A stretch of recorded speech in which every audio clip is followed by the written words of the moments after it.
Two things can shatter a morning. The first is a phone call that doesn't come. The second is the one that does. I stood in our silent kitchen watching winter light crawl over a mug of lipstick she'd never sip from again, and I dialed my son. When Laura died, the house forgot how to breathe. For years it had inhaled to her rhythm. The kettle's whistle, the hum as she wiped down the countertops, the quiet melody she never admitted was for me. And now every room held its breath like a child hiding in a closet. I could feel the pressure in my ears, the hollow pop that comes right before you realize you're alone. I straightened my black tie for the third time and stared at the smudged imprint of her berry red lipstick on the white mug by the sink. Boston skies were gray, the kind of February gray that remembers every snow that ever fell. It was 8:29 a.m. The funeral was at 11:30. The program, the one she'd never read because she was the reason for it, lay on the counter next to my keys. Laura Ann Reed, beloved wife, teacher, mother, friend. The word teacher punched me in a soft place. Laura had taught second grade for 27 years. Reading, patience, shoe tying, grace. I pressed call. 4 rings. Then, muffled bass thumps and a laugh I didn't recognize as my son's anymore. Yeah? The voice was Evan's, but everything around it was louder. A woman shouted something cheerful that landed like a knife. "Evan," I said. "It's Dad." A pause. "Hey, I saw your text last night. What's up?" I felt my hand tighten. "The service starts at 11:30. We're meeting family at 10:15 at the church." More laughter in the background, the scrape of a chair. "Dad, I told you yesterday. Paige's birthday is tonight. We've been planning it for months. The caterer wants head count by noon, the band's loading in." "The funeral is today," I said. "That's not a suggestion. It won't happen again." Silence lived for a beat on the line.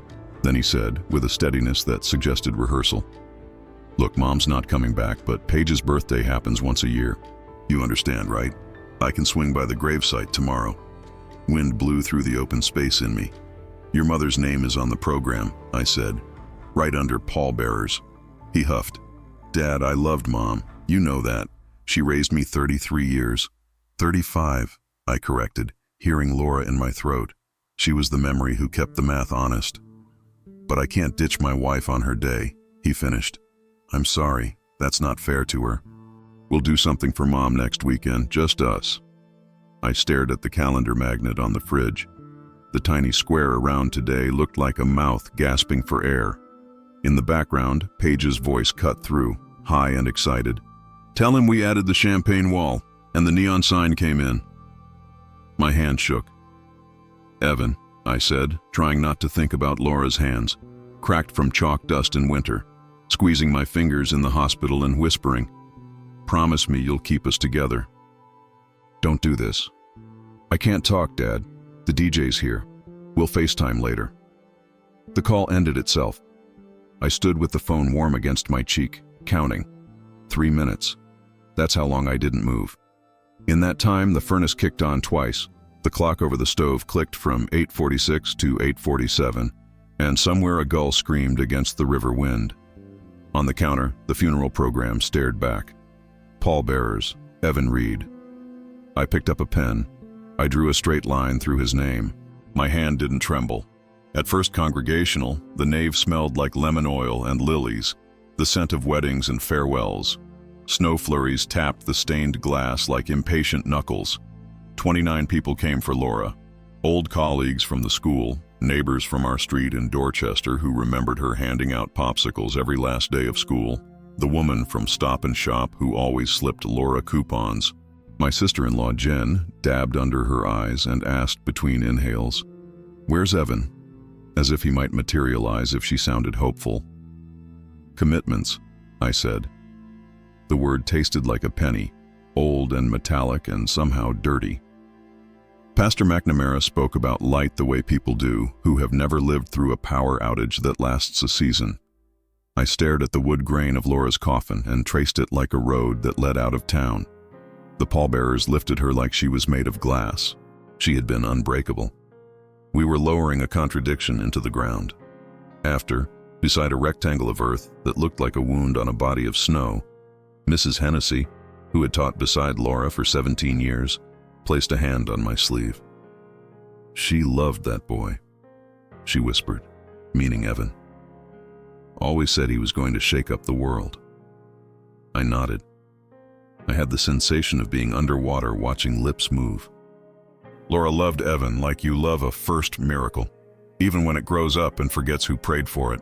She loved him when he blew off her chemo appointments because traffic on the Pike was insane. She loved him when he missed Thanksgiving because Paige got a Black Friday slot for a pop-up boutique. She loved him hard enough for both of us. After a while, love like that starts to look like forgiveness." Back home, the house greeted me with a draft. Laura had always insisted on our old Craftsman over a condo on the water.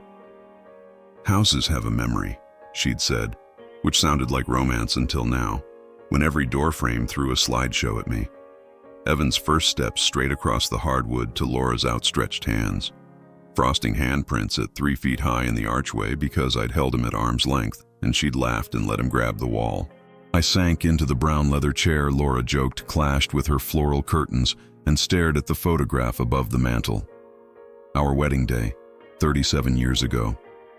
Boston Common in June, her bouquet of daisies, not roses, no matter what the florist pushed, and the look in her eyes that said, "We're not rich, but we are wealthy." We'd kept that promise with our bodies. We worked. I started Reed Electrical in a rented garage with a borrowed van and a handful of builders who trusted my word. Laura worked days at school and nights grading at the kitchen table, red pen scribbling through dreams.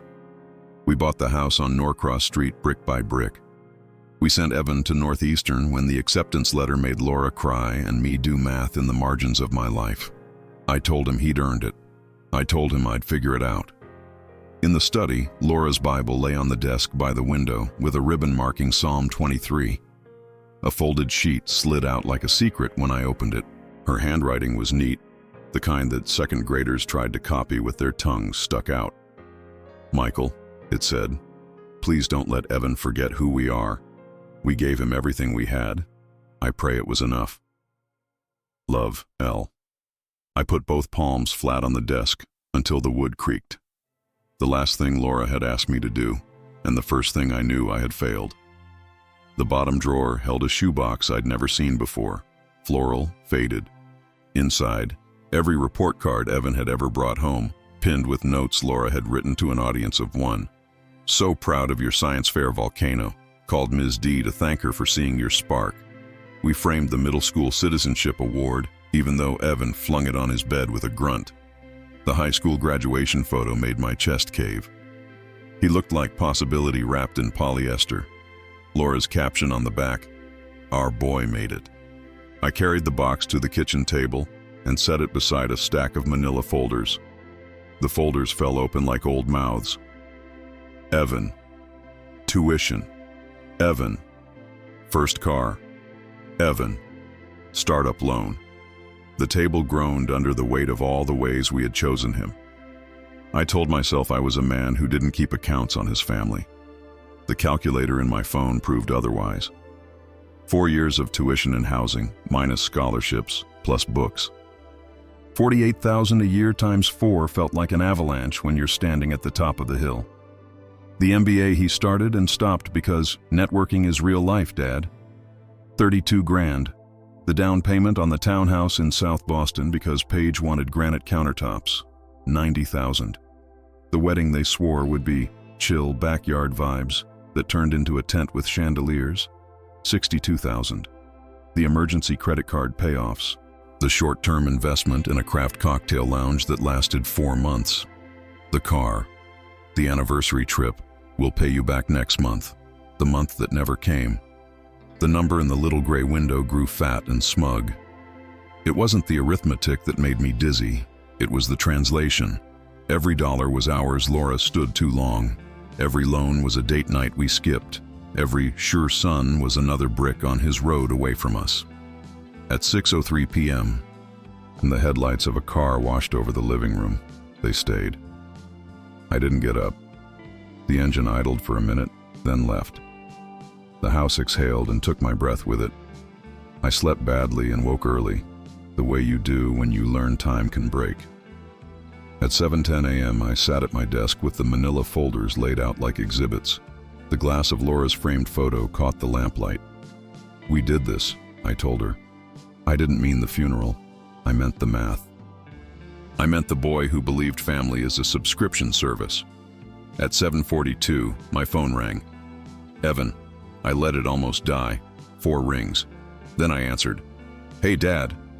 His voice was bright, the way salespeople sound when they know you're miserable and they need you to buy something. "Just checking on you." "I'm standing," I said. "What do you need?" A beat. The clatter of dishes in the background, a laugh that was Paige's. "So, last night was incredible. You should have seen the champagne wall. Anyway, the venue hit us with a few surprise fees, and Paige's bracelet. It's an anniversary thing. We're a bit tight. Could you spot us 1,000? I'll pay you back next paycheck." 15,000, I said, because apparently I had been keeping score long before this conversation. 15 loans in as many years. "No." Silence. Then, "I don't understand." I said, "No, Evan." "Dad." His voice thinned. "After everything we've been through this week, Mom would want, your mother wanted you at her funeral." He took a breath sharp enough to cut himself. "Fine, I'll figure it out, but don't expect us to be around if you're going to be like this." I felt something inside me stop pretending. It made a sound like a door locking. "I understand," I said. "Take care of yourself." I ended the call before he could. I opened the company laptop and logged into Reed Electrical's HR portal. The cursor blinked, patient and blank. Evan's personnel file read like a polite disaster. Missed site visits, expense reports that believed in magic, emails from contractors with the word "again" circled by my foreman's mouse. I had told myself this was a family business. I realize now I had meant a business that keeps a family from having a conversation. At 8:31, I called Marta from HR. "I need termination paperwork drawn up," I said. "Director level." There was the tiniest, saddest exhale on her end. "For who, Michael?" "My son," I said. "Evan." "Understood," she replied, because she has a kindness that never needs a second sentence. "I'll bring it by before 9. I practiced the words in the reflection of my office window, the way men practice their shoveled emotion. This is a business decision. This is a restructuring. This is not personal. Every syllable felt like a plank on a bridge I was building while I crossed it. The Charles River moved past below, a flat sheet shoved along by wind. At 9:17, Evan blew into the lobby 15 minutes late, sunglasses on his head, sweeping a joke across the receptionist's desk to see if it spilled. It didn't. The receptionist, Marie, looked at me through the half-open office door, and I nodded. "Evan, conference room," I said through the intercom, my voice the tone I use with clients who won't accept a bid. He flinched at the sound of his name without the cushioning "son." In the room, I stayed seated. The packet of papers in front of me felt like a meteor that hadn't decided where to land yet. Evan saw Marta, and his mouth went shaped like the word seriously. He sat anyway, arms crossed, one foot bouncing, a boy in a principal's office he believed his mother would rescue him from. "Your position is eliminated effective immediately," I said. I surprised myself with the calm in my chest. It felt like wind right before it takes the bridge flag sideways. "This is not a reflection of our relationship. It is about performance and restructure." "Come on, Dad," he said with a short laugh that sweat through his shirt. "We've had a week. You're grieving. You're mad I couldn't." I slid the papers toward him. "Read, sign." He didn't touch them. He stared at me for a long time, searchlights going over fog. "Mom would not." "She asked me to remember who we are," I said. "I am." When security walked him out with a banker's box, Marie looked at her desk the way you look at your hands during an argument between parents. Evan glanced back at the conference room door like a kid hoping the teacher will say he was kidding. I didn't open it. The city looked new from my office window, as if someone had taken a long knife and cut out a different skyline. Sun caught on glass towers, 1,000 points of light refusing to aim. I reached for Laura's photo and set it on the desk exactly where the corners made sense. At 2:10 p.m., I walked into an office in Back Bay with books on every wall and a view of the river that made men sign documents they came to sign angry. The plaque on the desk said, Anna Lai, estate attorney. We had used Anna to draw up Laura's will when chemo was more appointment than destiny. I liked that she never spoke like a brochure. Michael, she said softly at the doorway. And with that one word, I realized the last time anyone had said my name without asking me for something was days ago. Come in. I need to change everything, I told her. I set my leather folder on her desk and opened it like a wound. Beneficiaries, trusts, durable power of attorney, the works. Her pen hovered. Tell me why. Because my wife died, I said, feeling the heat crawl behind my face. And my son chose a DJ over a graveside. Because my wife asked me to remember who we are, and I remembered I am a man who can build and protect. Because I owe a debt to a woman who graded spelling tests until midnight and never bought a coat she wanted if he needed a book he wouldn't read. I exhaled. Because love without boundaries built a son who thinks love equals money. She listened the way good attorneys and good priests do, with the same face. Who do you want to receive your estate? Not Evan, I said. The words sat between us like a loaded truck. What do you want instead? A foundation, I heard myself say, like I'd been practicing in my sleep. In Laura's name, scholarships for educators, a reading lab on the south side, micro-grants for first-gen college kids who need a laptop and a break, and I want Reed Electrical moved to an irrevocable trust. If anyone comes for it, they're going to find iron. Anna nodded slowly. You've thought about this. I've had nothing but time, I said, looking out at the river that never tried to be the ocean. And a quiet house. We got to work. With every signature, something heavy shifted from my chest to a file cabinet. We changed beneficiaries on accounts with numbers that had looked like triumph until I realized I couldn't spend them on the one thing I wanted. We took Evan's name off everything it had ever sat on. We created Laura's fund, and I named Anna and our pastor and my foreman, Saul, as trustees. It felt like installing handrails on a staircase I had fallen down too many times. At a red light on Beacon After, I stared at the Charles and thought about winter swimmers, the ones who walk into water that looks like a dare. They always say the same thing when they come out. It burns first. Then your body remembers what it's for. When I got home, the light in the living room had taken on the kind of gold you only notice on the days you think about endings. I took down Evan's framed headshot from the family wall. My hand hovered. Behind the frame, the paint was brighter. A square of sun his smile had protected. I placed the frame face down in a drawer. In the empty space on the wall, I hung Laura's classroom photo, the one with 22 second graders looking in 22 directions. Laura in the middle, the only person facing the camera like she knew what the photo was for. The phone vibrated on the table. Evan.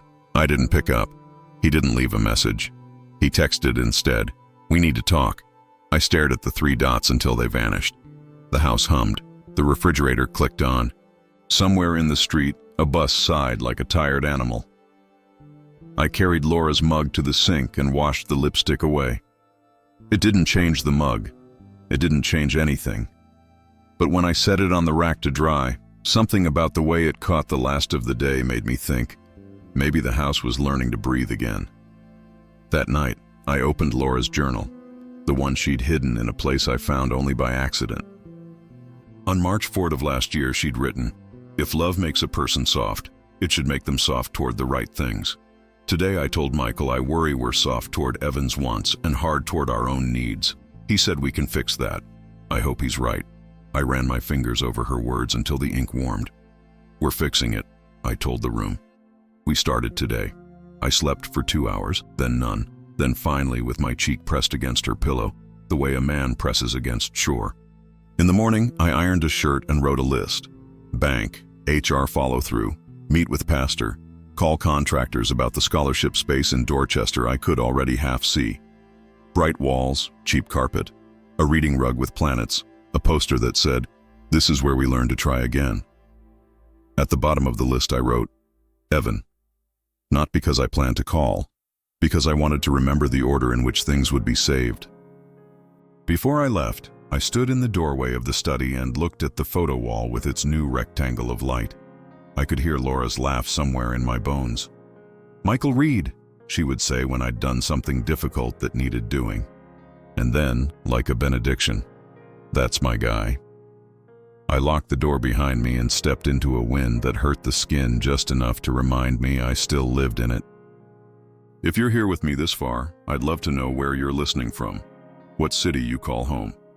If this story is speaking to you, tap like and subscribe so you can catch the next chapters when they drop. I'm grateful you're here. Some mornings you wake up and the air in your house feels different. Not fresher, not stale, just aware. The Wednesday after Laura's funeral, the air had questions. I'd been making lists for 2 days, the way a man tries to build a bridge by measuring every plank before he nails anything down. I'd already crossed call the bank and meet with Anna Lee off the page, but the most dangerous item sat waiting at the bottom. Begin community moves. I knew what it meant, even if I hadn't said it aloud. It meant take the truth about Evan's choice, the absence, the champagne wall, the shrug, and let it breathe in the open air of the city we'd all grown up in. I wasn't talking about a smear campaign. I was talking about context. People deserve to know the whole picture before they decide where they stand. Boston's South End coffee shops are like living bulletin boards. Information gets pinned in the air and carried out the door in paper cups. I started with the one Laura loved, Harriet's Bean, where she'd grade papers with a latte cooling at her elbow. Harriet herself was behind the counter, still wearing the same red-rimmed glasses she'd had the day she gave Laura a sympathy biscotti after my mother's funeral. "How you holding up, Mike?" she asked, bagging beans for a man who was obviously late for work. "I've been better," I said. "The service was beautiful." She smiled softly. "I'm sorry I couldn't make it. Sunday mornings are my busiest." I heard it was standing room only. "Not quite," I said, and before my better angels could filter me, I added, "Evan couldn't make it. Paige's birthday." Harriet's hand paused mid-scoop. The silence in her pause told me she'd understood more in that sentence than I could have explained in an hour. "That's something," she said finally. By the time I left, I'd seen 3 people glance over their shoulders at me in the way people do when they've just heard your name in a sentence they wish they didn't have to repeat. Boston would take it from here. The office felt different without Evan, calmer, like a machine that had been running with a loose belt. My foreman Saul came in at noon with the week's site reports. He closed the door. "Boss, if I'm out of line, tell me. But the crew's relieved. The kid's your blood, I know, but the missed deadlines, the vanishing in the middle of a pour." He shook his head. "They thought you didn't see it." "I saw it," I said. "I just took too long to act." "You acted now," Saul said, and left it there. That night I found myself at the community center gym.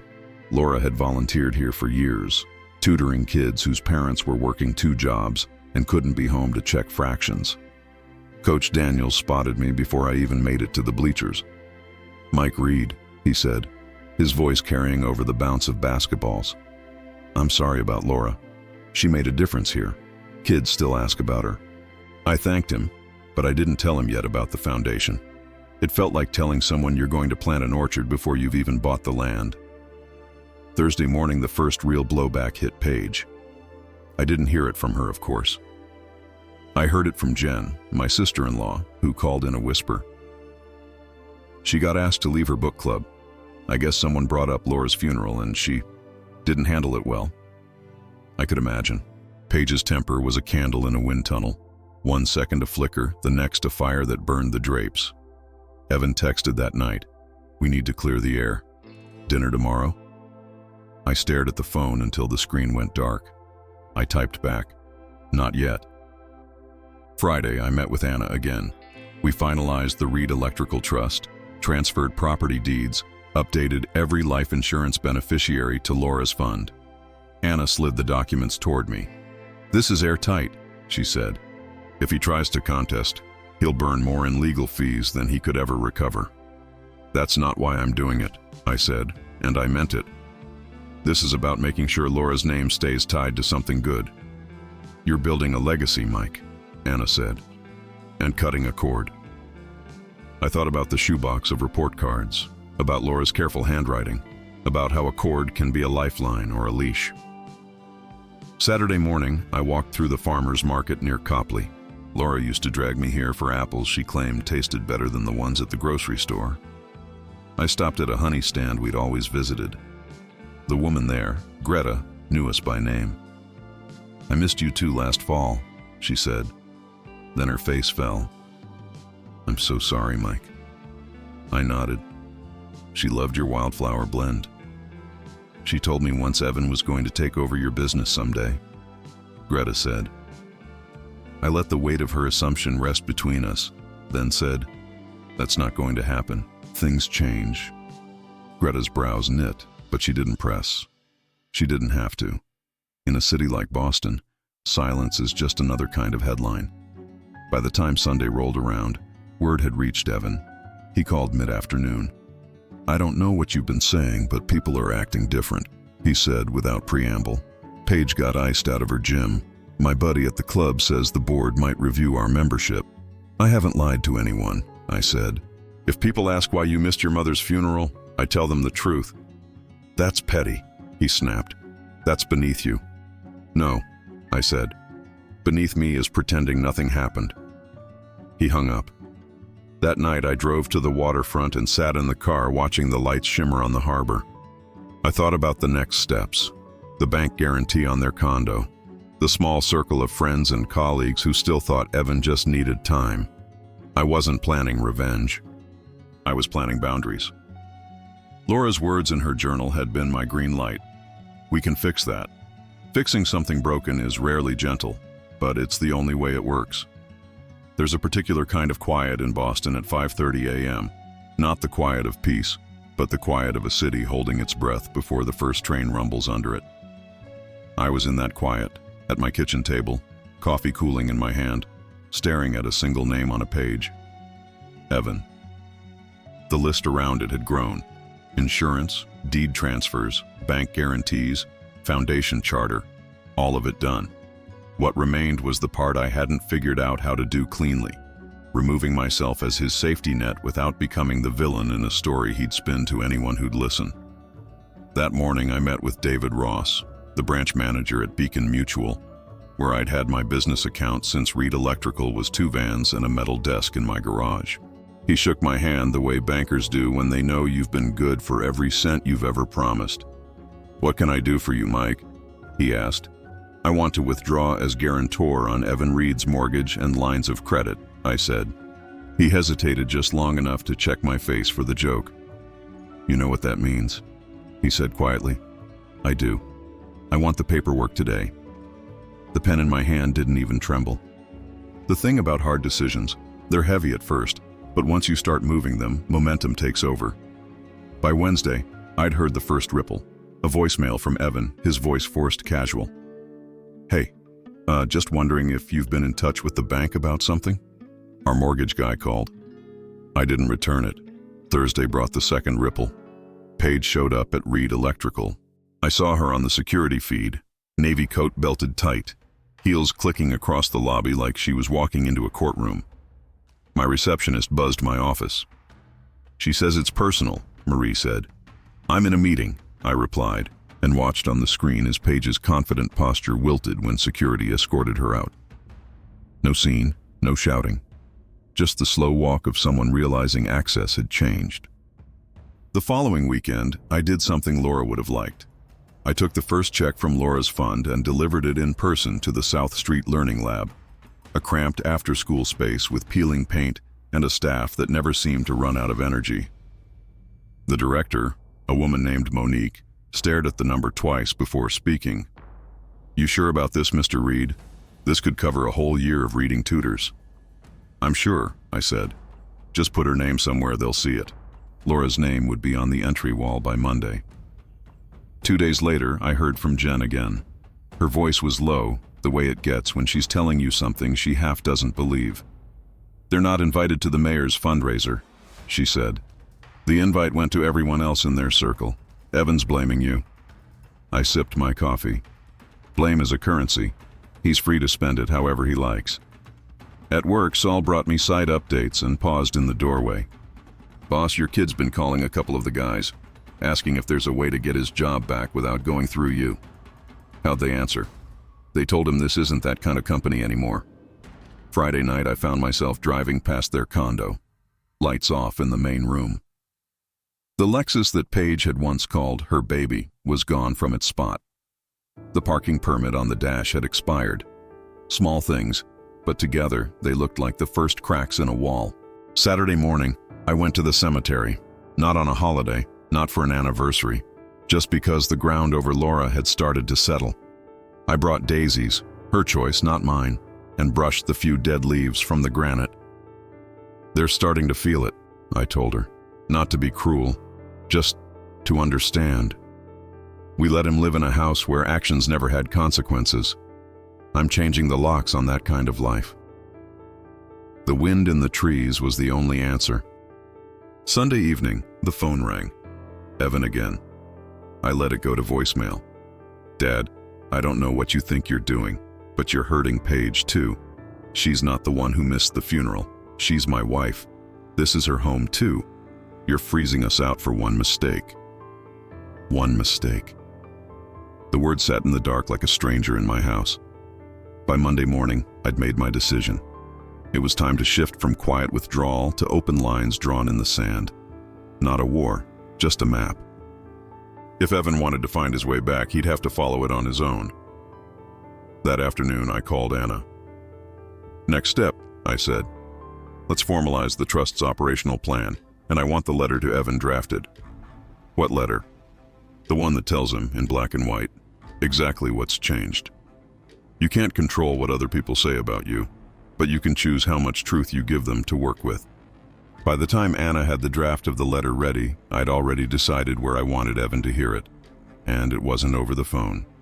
Wednesday afternoon, I walked into the back room of McKenna's Hardware on Tremont, where I'd been buying bolts, paint, and bad coffee since before Evan was born. Pete McKenna, the owner, met me at the counter. "I hear you fired your boy," Pete said, the way people do when they're fishing for the rest of the story.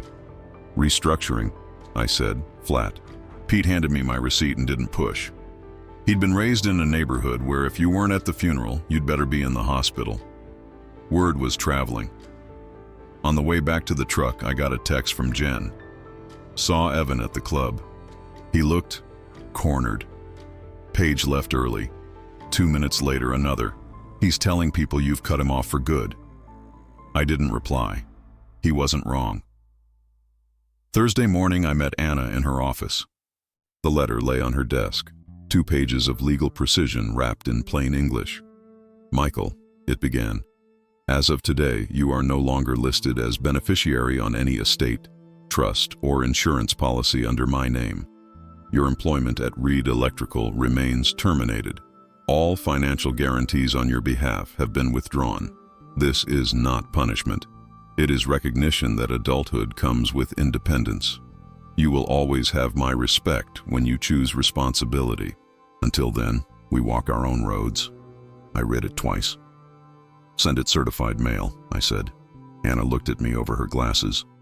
"You know what happens when he reads this?" "I know," I said. "It's supposed to." Friday, I drove to Dorchester to check on the reading lab we'd funded. Fresh paint smell hit me before I even walked through the door. 2 kids sat on a rug shaped like the solar system, arguing about whether Pluto counted. Laura would have loved it. Monique handed me a thank you card drawn in crayon. In the middle, a stick figure woman with curly hair held a giant book. Mrs. Reed was written in careful block letters above her head. Saturday evening brought the first real crossing of paths. I'd agreed to meet Jen and her husband for dinner at a small Italian place in the North End. I didn't know Evan and Paige would be there until I walked in and saw them at a corner table, wine glasses in hand. Paige's eyes locked on me first.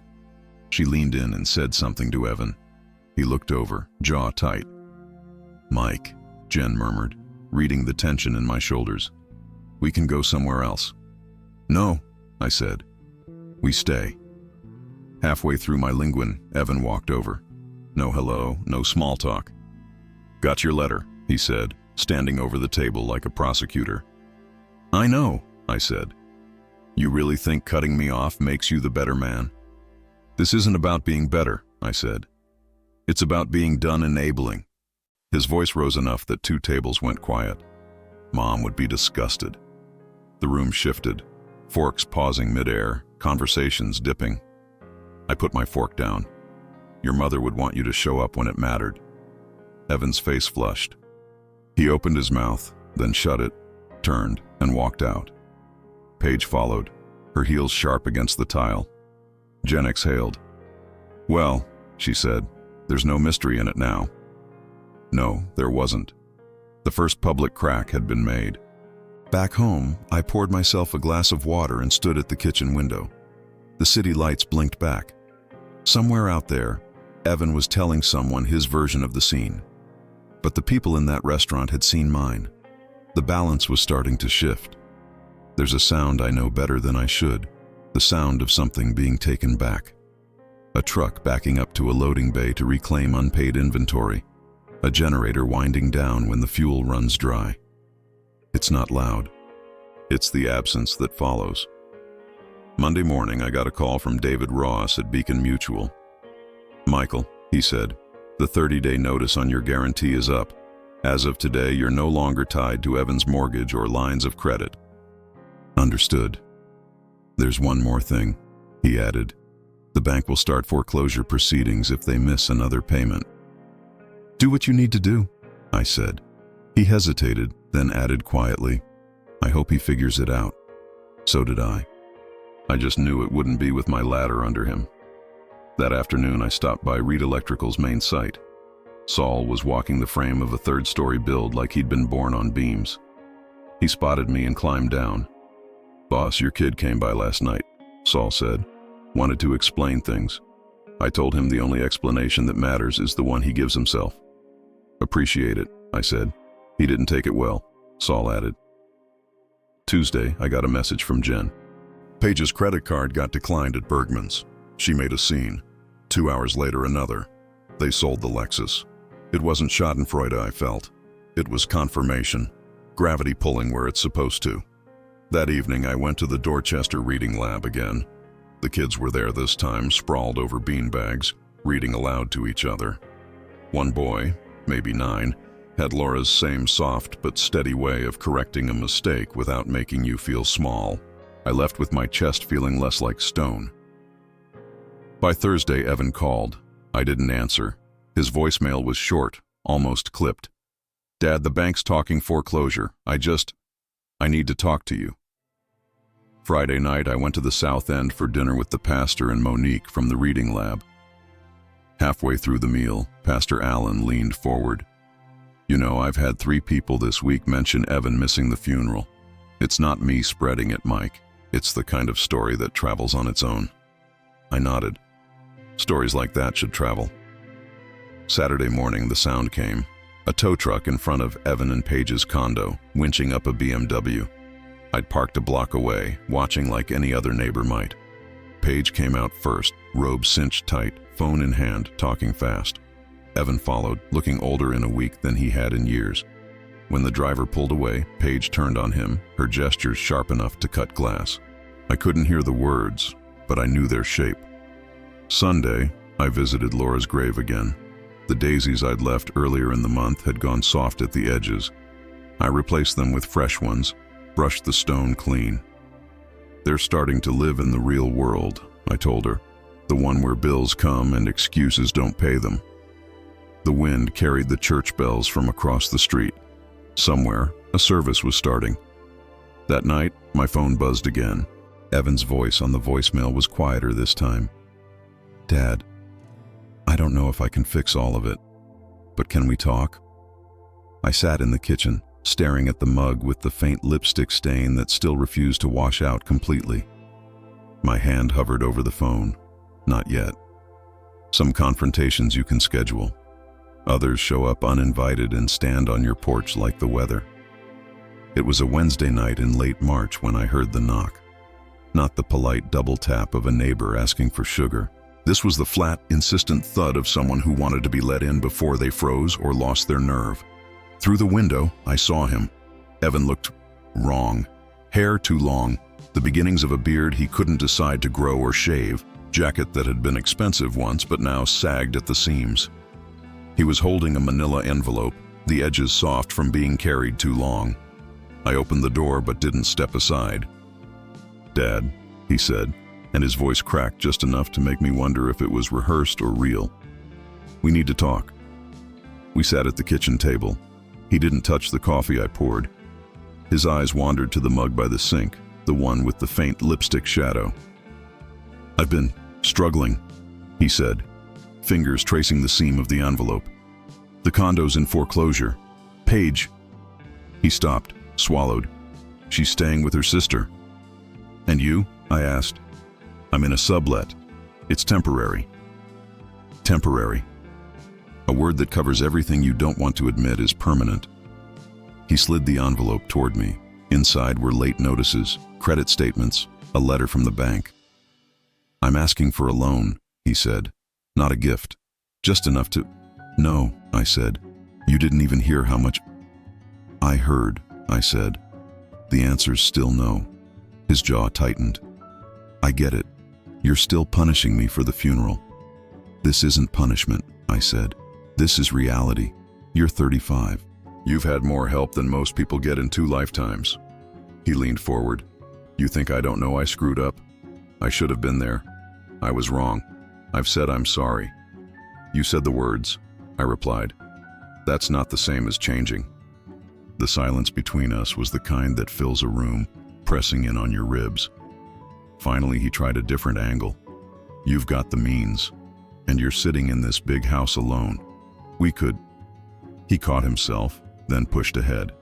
"We could try again, like Mom wanted." I held his gaze. "Tell me her birthday." He blinked.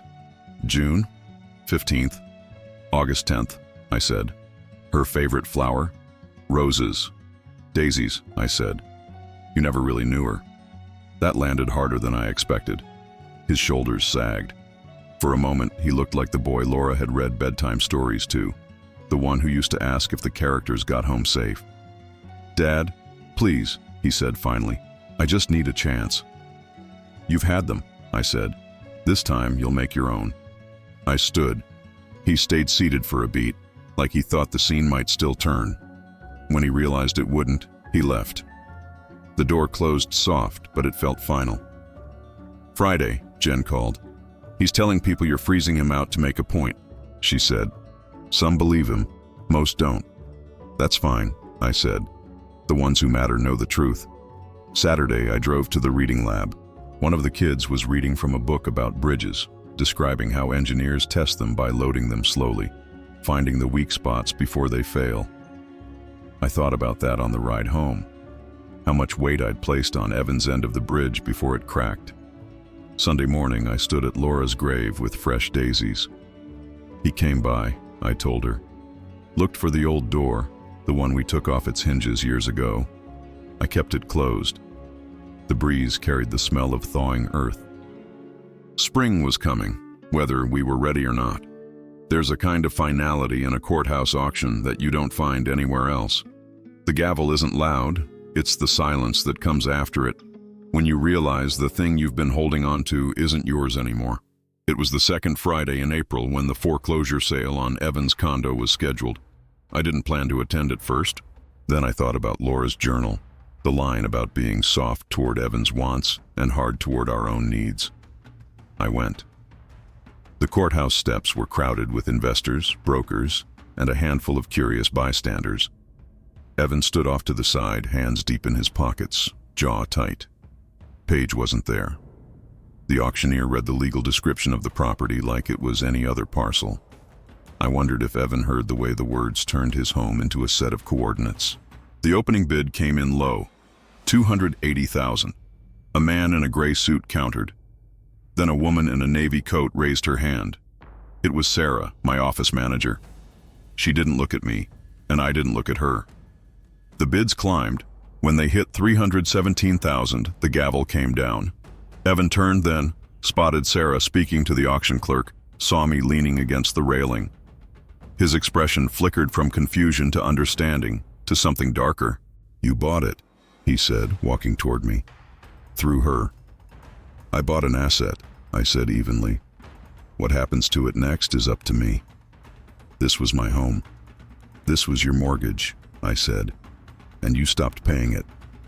For a second I thought he'd shout, but he didn't. He just stood there, fists curling in his pockets, breathing like he'd run a mile. When he finally walked away, it wasn't toward the parking lot. It was down the sidewalk, into the city, like he didn't know where to go.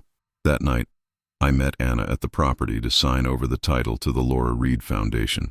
It would be renovated and given to a family in need, one who knew the value of showing up when it mattered. Laura would have liked that, Anna said as she handed me the pen. She'd have been here swinging a hammer, I said. Monday, Jen called. He's telling people you bought the condo just to spite him, she said. Let him tell it, I replied. The deeds tell a different story. Tuesday evening I drove past the condo, lights out, curtains drawn. On the curb, a pile of boxes taped shut. A man I didn't know was carrying a lamp to a moving truck. The life they'd built was reduced to cardboard and bubble wrap. At home, I stood in the living room, looking at the empty space where Evan's graduation photo used to hang. I didn't miss it. I missed the boy in it, but that boy had left long before the photo came down. Some endings are loud. Others are so quiet you don't hear them until they've already happened. The condo was gone. That was the first punch. The second was waiting, silent, in the days after. 1 week after the auction, Jen called again. Her voice had that mix of reluctance and urgency I'd learned to recognize. Paige moved out, she said. Took her clothes, her jewelry, and from what I hear, the dog.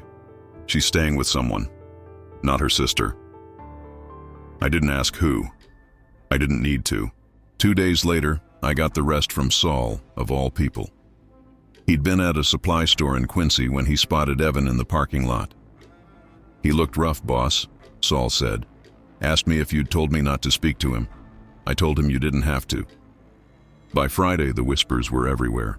Paige was posting pictures on social media with a man who owned a chain of restaurants, the kind of photos where you could pretend it was just two friends if you wanted to. Evan didn't.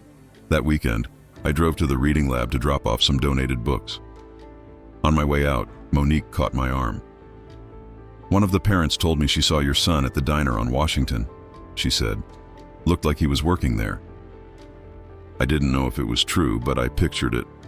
Evan behind a counter, the clink of coffee cups, a name tag pinned to his shirt. For the first time in a long time, I hoped the rumor was right. Honest work has a way of clearing the fog.